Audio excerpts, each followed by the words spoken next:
Përshëndetje të nderuar shikues, jemi së bashku në edicionin informativ të orës 14 këtu në studion e Blu Televizion.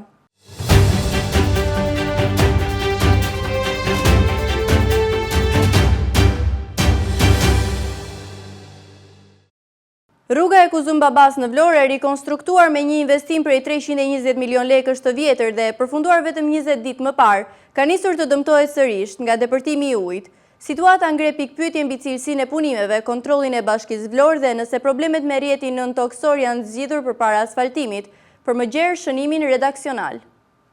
Investimi masiv prej 320 milion lekësh të vjetra PATVSH për rikonstruksionin e rrugës në kodrën Kuzum-Baba është kthyer në një dështim për Bashkinë e Vlorës. Punimet, të cilat nisën në vitin 2026 pas tenderimit të fituar nga Bashkimi i Operatorëve Glavencia SHPK dhe Viscons Group SHPK për një kontratë 4 mujore, u përfunduan zyrtarisht vetëm para 20 ditësh. Sot, asfalti i ri i dorëzuar ka nisur të dëmtohet nga depërtimi i ujit. Historiku i këtij aksi është një sagë abuzimesh dhe arnimesh me fondet publike, që nga viti 2011 deri më sot. Kjo rrugë është shtruar plot 3 herë nga bashkia, ndërsa riparimet e pjesëshme nga punimet e projekteve të ujësjellësit kanë qenë të pafundme. Paradoksi i hidhur është se ndonëse vitet e mëparshme asfalti mbante të paktën 6 muaj, ky investim i ri si vjet nuk mbajti dot as 20 ditë. Problematika thelbësore mbetet në vendin ku aktualisht ka dalë uji në sipërfaqe. Historikisht, kjo ka qenë pjesa më e keqe e rrugës dhe siç duket qartë nga pamjet filmike, ajo do të vazhdojë të kthehet në gjendjen e mëparshme pa kaluar as një muaj nga investimi. Situata ngre një pikpyetje të fortë mbi kontrollin e Bashkisë Vlorë mbi këtë projekt. A janë bërë vërtet punime për rregullimin e linjave nëntoksore para se rruga të shtrohej? Të hedhësh asfalt pas zgjidhur defektet e tubacioneve tregon se ky investim është një shpenzim të rësisht i kotë. Qytetarët po paguajnë për projekte pa standarde ku uji nëntoksor gërryen milionat e tenderve. Përgjegjësia institucionale e Bashkisë Vlorë për degradimin e rrugës në kodrën Kuzum-Baba rëndon drejt për drejt mbi strukturat e saj të menaxhimit të kontratave dhe të procesit të kolaudimit dhe marrjes në dorëzim. Fakti që një investim prej gati 320 milion lekësh shkërmoqet brenda 20 ditësh, ngre pikpyetje të forta nëse inxhinieri mbikëqyrës i caktuar nga institucioni e ka ushtruar detyrën e tij në terren për kontrollin e cilësisë së punimeve. Nëse Drejtoria e Shërbimeve Publike ka kryer marrje në dorëzim të veprës, ajo ka ligjëruar një punë me standarde të munguara, duke ignoruar defektet e thella në rrjetin nëntoksor të ujësjellësit. Kjo neglizhencë në fazën e zbatimit e bën institucionin fajtor jo vetëm për mungesë vizioni në zgjidhjen e problemit, por edhe për dështimin në mbrojtjen e investimit publik. Nga ana tjetër, faza e prokurimit ekspozon një përgjegjësi edhe më të madhe të Komisionit të Vlerësimit të Ofertave dhe Drejtorisë së Prokurimeve Publike. Skualifikimi i operatorëve të tjerë humbet çdo lloj justifikimi ligjor dhe teknik kur vetë Bashkimi i Operatorëve Fitues dorëzon një infrastrukturë jashtë çdo standardi. Mungesa e transparencës dhe monitorimi e ka kthyer rrugën e Kuzum-Babas në një grop thithëse për taksat e qytetarëve vlonjat.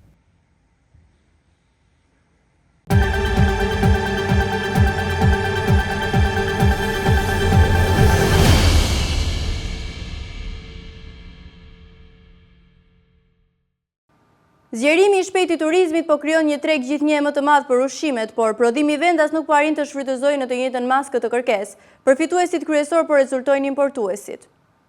Zgjerimi i shpejtë i turizmit po krijon një treg gjithnjë më të madh për ushqimet, por prodhimi i vendas nuk po arrin ta shfrytëzojë në të njëjtën masë këtë kërkesë. Përfituesit kryesor po rezultojnë importuesit. Në 7 muajt e vitit 2026, Shqipëria importoi rreth 606.004 ton produkte ushqimore nga 537.004 ton në të njëjtën periudhë të vitit të kaluar. Sasia importuar u zgjerua me rreth 69.000 ton ose 12.8% sipas të dhënave të tregtisë së jashtme. Rritja ishte përhapur në pjesën më të madhe të grup mallrave nga 20 grupet kryesore të ushqimeve dhe produkteve bujqësore. 16 shënuan shtim të sasive të importuara. Të dhënat tregojnë se rritja e kërkesës nga turizmi, restorantet dhe strukturat akomoduese nuk po shoqërohet me një zgjerim të mjaftueshëm të prodhimit vendas. Në vend që kërkesa e re të kthehet në më shumë shitje për fermat shqiptare, një pjesë gjithnjë më e madhe e saj po plotësohet nga jashtë. Ky zhvillim po ndodh në një kohë kur aktiviteti turistik vijon të zgjerohet. Në qershor 2026, numri i vizitorëve të akomoduar në strukturat turistike u rrit me 17%, krahasuar me një vit më parë. Vizitorët jo rezident u shtuan me 20.6%, ndërsa net qëndrimet e tyre me 9.2% sipas Instat. Në 6 muajt e parë të vitit në Shqipëri hyn rreth 5.1 milion shtetas të huaj, 6.2% më shumë se në të njëjtën periudhë të vitit 2025. Megjithse hyrjet nuk përfaqësojnë vetëm turistë, ato tregojnë rritjen e popullsisë së përkohshme që konsumon në vend, veçanërisht gjatë sezonit veror.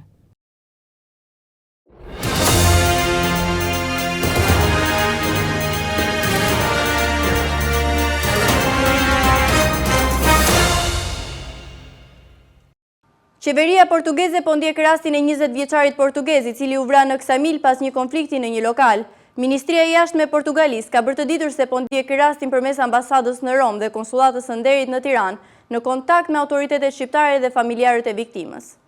Qeveria portugeze po ndjek rastin e 20 vjeçarit portugez i cili u vra me thik në Ksamil pas një konflikti në një lokal. Në lidhje me ngjarjen, autoritetet shqiptare kanë shoqëruar 11 persona, ndërsa si autori dyshuar është arrestuar 29 vjeçari Sokrat Vata. Vata ka dhënë deklarimet e para përpara grupit hetimor, duke paraqitur versionin e tij për mënyrën se si ndodhi ngjarja. Sipas tij, konflikti nisi fillimisht mes turistëve, të cilët dyshohet se kishin konsumuar alkool. Ai ka pretenduar se u kërkoi të qetësoheshin, por situata dhe përfundoi në përleshje fizike. 29 vjeçari ka deklaruar se thika me të cilën u godit 20 vjeçari nuk ishte e tij, por e viktimës. Ndërkohë Ministria e Jashtme e Portugalisë ka bërë të ditur se po ndjek rastin përmes ambasadës në Rom dhe konsullatës së Nderit në Tiranë, në kontakt me autoritetet shqiptare dhe familjarët e viktimës. Ministria e Punëve të Jashtme po ndjek rastin e shtetasit portugez që vdiq në Shqipëri dhe nëpërmjet ambasadës së saj në Rom dhe gjithashtu konsullatës së Nderit në Tiranë, po bashkëpunoi me autoritetet lokale, komentoi zyrtarja e cila konfirmoi për mediat se për momentin ende nuk dihet saktësisht se çfarë ka ndodhur. Ne e dim nga shtypi lokal se ka pasur arrestime, por për momentin nuk kemi ende informacion përmes rrjetit ton, shton Trindade, e cila siguron se Ministria e Punëve të Jashtme do të vazhdojë të monitorojë situatën.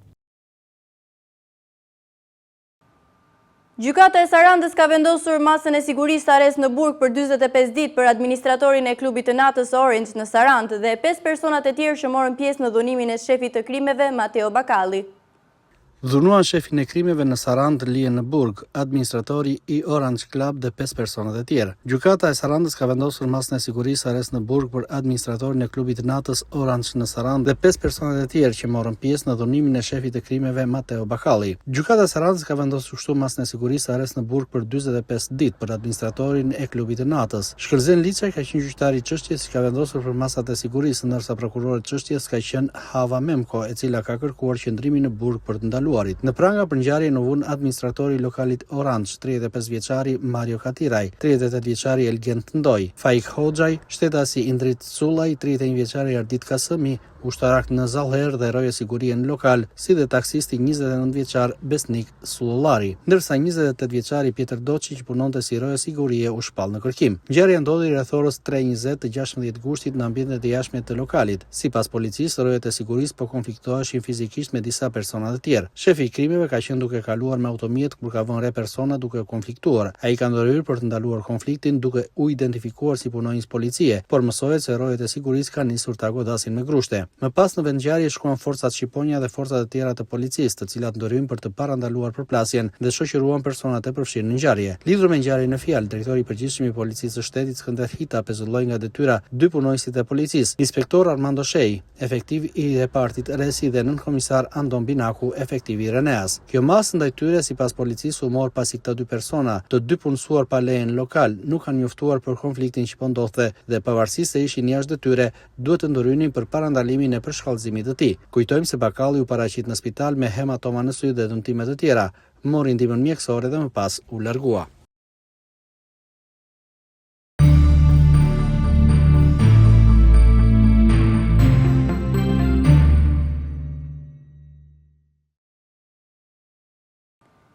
Muzeu Kombëtar i Pavarësisë në Vlorë vijon të jetë një nga destinacionet më të vizituara të qytetit gjatë sezonit veror, duke tërhequr turistë vendas, shqiptar nga diaspora dhe vizitorë të huaj.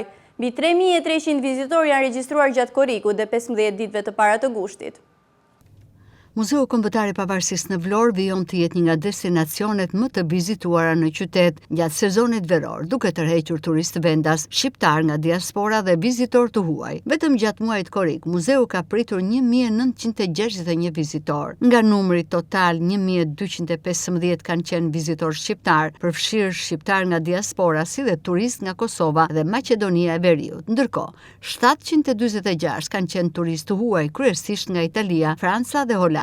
Fluksi vizitorëve ka vijuar dhe gjatë muajit gusht, vetëm në 15 ditët e para të këtij muaji janë regjistruar rreth 1400 vizitorë, duke çuar numrin e përgjithshëm për korrikun dhe gjysmën e parë të gushtit në më shumë se 3300. Sipas specialistës dhe cicerones në Muzeun Kombëtar të Pavarësisë Florida Bellaj, për shkak të fluksit të lartë është zgjatur dhe orari i funksionimit. Gjatë sezonit muzeu ka punuar me 2 fasha orari, paradite dhe pasdite, për t'u përgjigjur numrit të lartë të vizitorëve. Kemi patur diku tek 1400 vizitorë.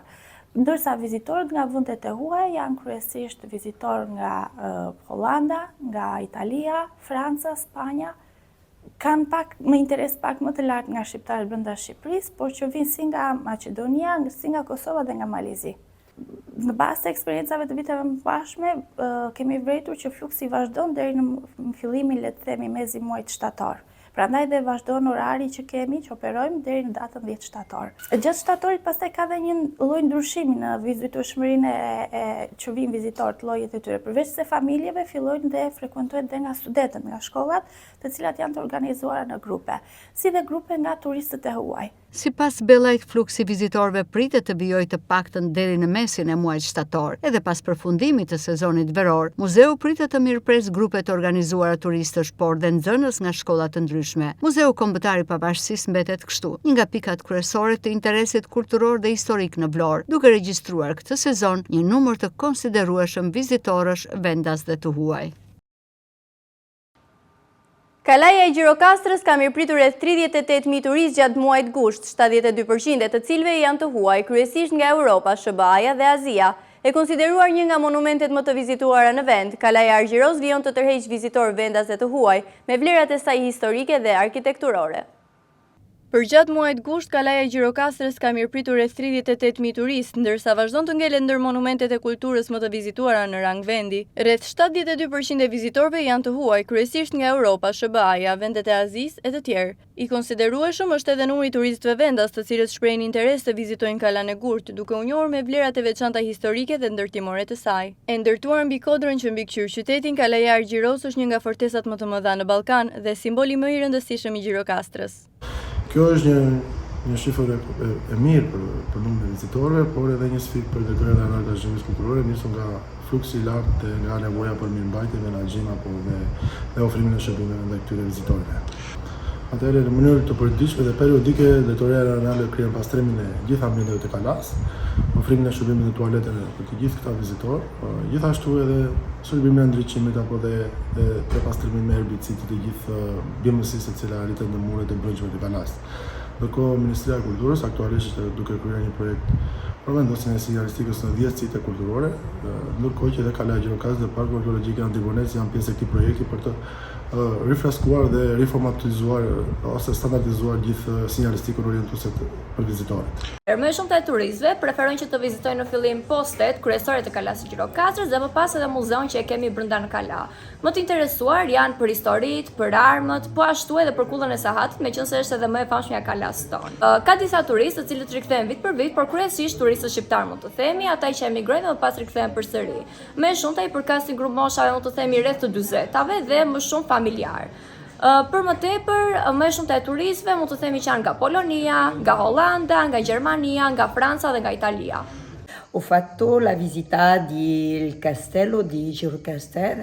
Jam duke vizituar kështjellën e Gjirokastrës. Është herë e parë që ndodhem këtu dhe është shumë bukur. Në muzeu njoha me historinë e vendit tuaj. Nga muret e Kalas pash edhe peizazhin e veçantë që ofron Gjirokastra. Pieta città, molto interessante. Fal vlerave historike dhe ndërtimore, Kalaja e Gjirokastrës vazhdon të jetë ndër sitet më të vizituara të trashëgimisë kulturore, duke tërhequr kryesisht turistët e huaj në Shqipëri.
Me fluksin e lartë të turistëve dhe vizitorëve, sezoni veror në Sarandë duket se ka arritur kulmin, ndërsa qyteti Vion të mbetet një nga destinacionet më të frekuentuara turistike të jugut të Shqipërisë.